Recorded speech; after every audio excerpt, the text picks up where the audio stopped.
services. I need to probably get this out of the way in the beginning. I'm really shocked with really the way this turned out for a lot of reasons. I'll get into those in a moment, but that would be putting it mildly. Looking down at each of my council members and listening to their reasons for why they would not support that is certainly their prerogative. And everything I'm going to say is going to be very respectful. And I listened to each comment that my council members made, and I'm going to go and address them one by one here because I think it warrants that.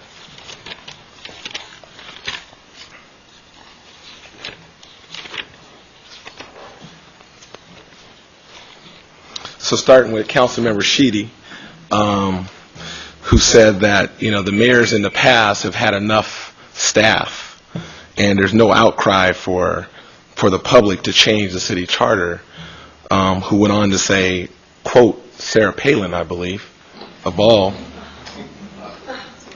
interesting elected officials to quote, and said you can't, you put lipstick on a pig, it's still a pig.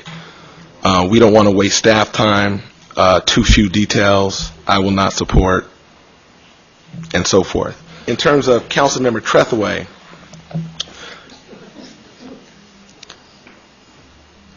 in August, you voted to say the voters should be able to vote on it, and now in June, they shouldn't be able to vote on it.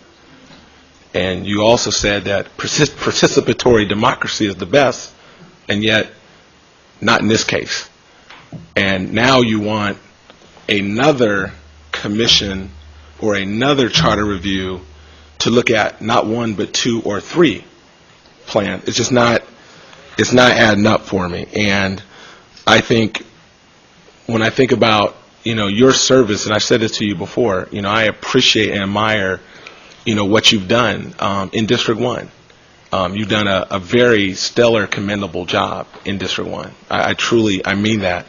But again, I think the voters in District 1 have said, we need a new day in District 1. And they elected another council member. That was their prerogative because they felt they needed somebody who represented their interests, a commitment, an energy, a vision to fulfill promises that were not made in the past. And that's their perspective, and that's their right to vote. And I think it's clearly another example of perhaps an elected official not being connected with their particular constituent group. So, I'm disappointed, needless to say. In terms Vice Mayor, you've been a trooper for all of us, and I think, bottom line, I think we all just appreciate your service.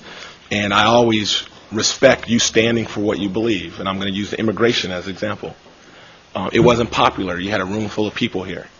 And you had council members, minus Steve Cohn, which I'll get to in a second. You had council members here voting on an item. And they all voted one way. And you said, you know what, I'm going to stand on what I believe.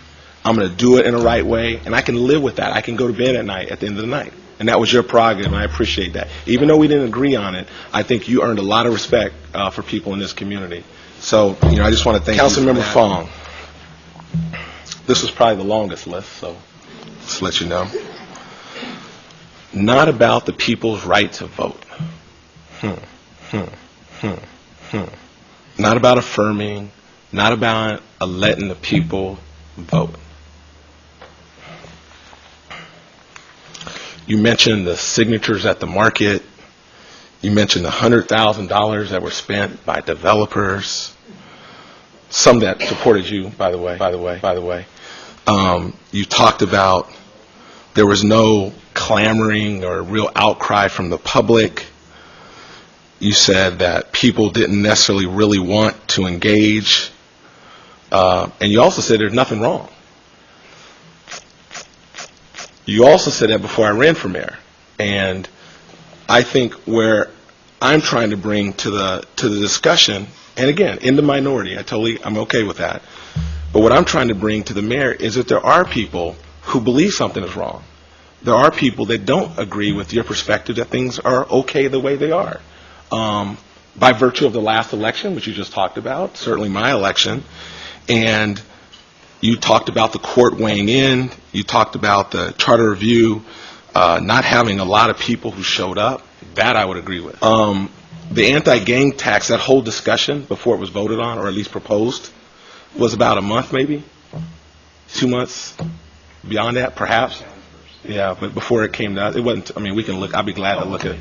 Yeah, it wasn't 18 months, it wasn't 12 months, it wasn't 9 months, it wasn't 8 months, it wasn't 6 months, it wasn't 5 months, it wasn't 4 months, and it wasn't 12 months, it wasn't 9 months, it wasn't 8 months, it wasn't 5 months, it wasn't 4 months, and it wasn't 3, it wasn't 8 months, it wasn't 6 months, it wasn't 12 months, it wasn't 9 months, it wasn't 8 months. So my point on that, to make a parallel between those two, I just don't think is accurate, because that was something that did not have an opportunity for people to weigh in on, and that's why it did not get the vote and the input for people on this. I think this is different because it was 18 months or longer in that case. So I just don't think that would be an accurate representation of what really took place.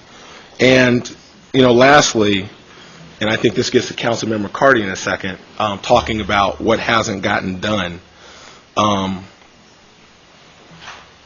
Let's take the docks project, your district.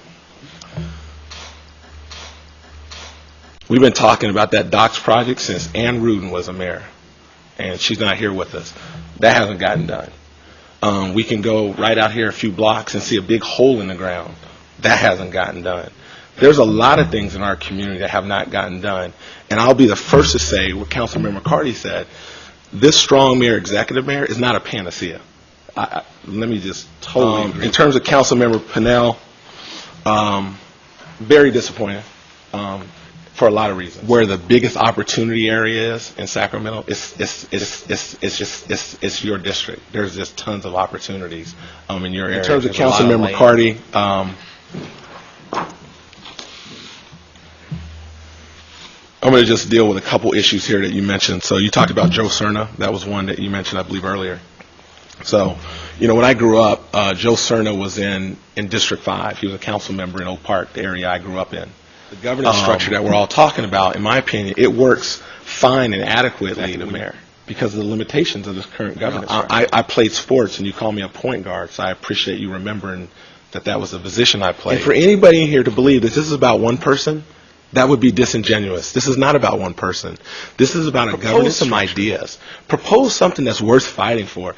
It's so easy for all of us up here to be defensive linemen, to just block progress. I get it. I get it. It's not comfortable. Change is easy.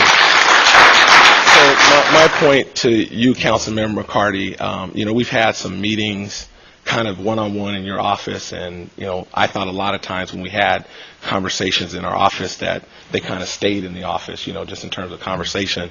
But one of the things that we talked about was, and I truly believe it's about, you said there was a couple times, Mayor, I was that close to going with you. I was like that close to going with you. And that day will come maybe at some point. I'm sorry it's not today, but maybe one day we'll be this close to getting over the hump and we'll be on the same side on the issue. But again, I say that with all respect to you. Lauren Hammond, I know you. I know you better than everyone up here, and I must say after you made your comments, it did not surprise me. Now that I think about it, you can't change the stripes. You really can't. So I'll leave that for you to kind of sit on over there. In terms of Councilmember Cone, let me just say that it was very disappointing that you did not vote on the immigration issue. I guess it makes me question kind of the backbone of the ethos that you represent. I'm just being honest, so I needed to be able to share that. Councilmember Sheedy, in a respectful way, says this is why we don't have a strong mayor. So listen to this. I mean, think about it. Now, all I'm saying is I listen to everybody else's comments. Everything I'm saying is in a respectful way. And then you're going to, under your breath, over say, that's why we don't have, can you let me finish my comments, please? We shouldn't chastise like some of us do up here when staff brings reports together. That's not good etiquette. That's not a good example. I think what we've done clearly in Sacramento is we